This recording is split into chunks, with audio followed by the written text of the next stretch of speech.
प्रेत लोक कहानी दहशत की। अयान हॉस्टल में रहकर शहर में पढ़ाई करता था। पता नहीं क्यों उसकी माँ नहीं चाहती थी कि वो अपने घर में रहकर पढ़ाई करे। गर्मियों की छुट्टियां होते ही वो घर आया हुआ था। खाने पीने के बाद वो अपने कमरे में जाकर सो गया। रात के करीब 2 बजे अचानक ही सारे घर की लाइटें गुल हो जाती हैं।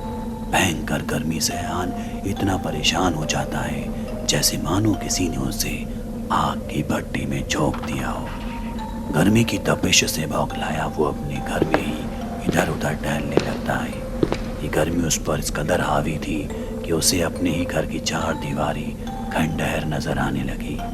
तभी अचानक एक बेहद ही सर्द हवा का झोंका उसके जिस्म को पार कर गया। इस एहसास ने मानो उसे जहन्नुम में जन्नत का एहसास करा दिया था।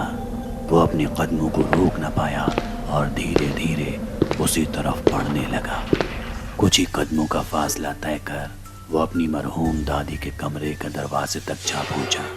हो ना हो मगर उस कमरे की दहलीज किसी अजीब सी सर्द घेरे में थी। आखिर क्या था अंदर?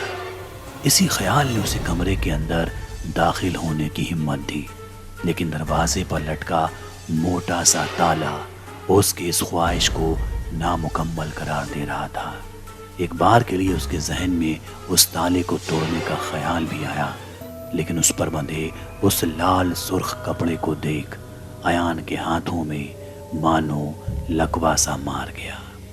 जरूर ये सब कोई जादू टोना था, लेकिन अयान का शहरी दिमाग इसे समझने को राजी नहीं था। खैर वो रात कट गई और अगली सुबह अयान ने अपनी माँ से रात के वाक़ये का जिक्र किया और पूछा, माँ क्या मैं उस कमरे के अंदर जा सकता हूँ? अयान का यह सवाल मानो माँ के सीने को रेत कर गुजर गया।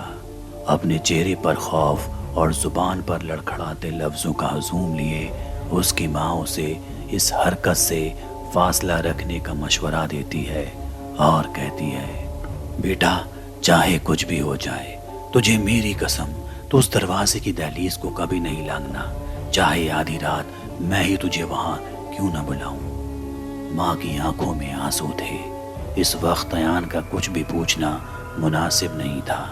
वो चुपचाप माँ की बात पर राजी हो जाता है और ये बात वहीं आई गई हो जाती है। उस वाक़ये को अब करीब 22 दिन बीत चुके थे।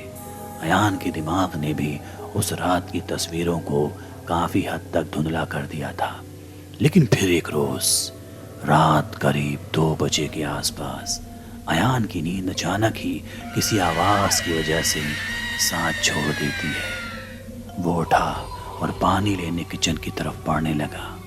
बीच रास्ते उसने महसूस किया जैसे उसने अभी अभी अपनी माँ को देखा। माँ माँ आप अब तक जाग रहे हो? माँ? जब अयान के सवालों के बदले में कोई जवाब नहीं मिला तो वो खुद ब खुद अपनी माँ का पीछा करने लगा। कालिक से सने उस अंधेरे के बीच सिर्फ रात की मौजूदगी महसूस हो रही थी, उसकी माँ की नहीं। उसकी वो बेचैनी, अंधेरे का वो चुपता सन्नाटा और वही अजीबोगरीब सर्द हवाएं उसे 22 दिन पुरानी उसी रात का एहसास करा रही थी। तभी उसे फिर से अपनी माँ दिखी, लेकिन इस बार वो एक कमरे के दरवाजे को पार कर अंदर घुस गई। जब अयान उस कमरे के दरवाजे के करीब पहुंचा तो उसे इस बात का इल्म हुआ कि ये कमरा तो दादी का है और उसके पैर वहीं थम गए। जब कमरे में उसने झांक कर देखा तो उसकी माँ एक बड़े से आईने में देख अपने बाल बना रही थी और उसका अक्स एकटक अयान की तरफ नजरें गड़ाए खड़ा था। अचानक वो बोली, अंदर आ जाओ बेटा, माँ के पास आओ, देखो पापा भी बुला रहे हैं।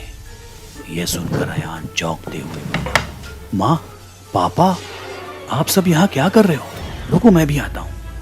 ये बोलते हुए कमरे के अंदर की तरफ बढ़ ही रहा था कि अचानक उसे उसकी दादी की आवाज सुनाई दी, आ जाओ बेटा, हम सब के सब यहीं हैं। अचानक ही अयान के पैर थम गए। 4 साल पहले मर चुकी उसकी दादी उसके सामने सही सलामत खड़ी थी। ये कैसे हो सकता था? ना मालूम ये कमरा अपने अंदर और क्या क्या राज छुपाए था। کمرے کی دہلیز سے کچھ ہی دوری پر کھڑا ایان اب صحیح معنی میں موت کے بالکل قریب تھا۔ اس کے اور اس کمرے کی حیوانیت میں محض ایک دروازے کا فاصلہ تھا۔ تبھی اچانک اس کی ماں کی وہ کالی پرچھائی نے اپنی گردن پوری الٹی موڑ لی، اور اب ایان کے سامنے وہ منظر تھا جس کا وہ نہ چاہتے ہوئے بھی چشمدید گواہ بن گیا۔ اس پرچھائی کی آنکھوں کی جگہ صرف اندھیرا تھا، پتلیاں پھٹ کر باہر جھول رہی تھیں، ناک چہرے سے غائب تھی اور گردن آدھی سے زیادہ کٹی تھی۔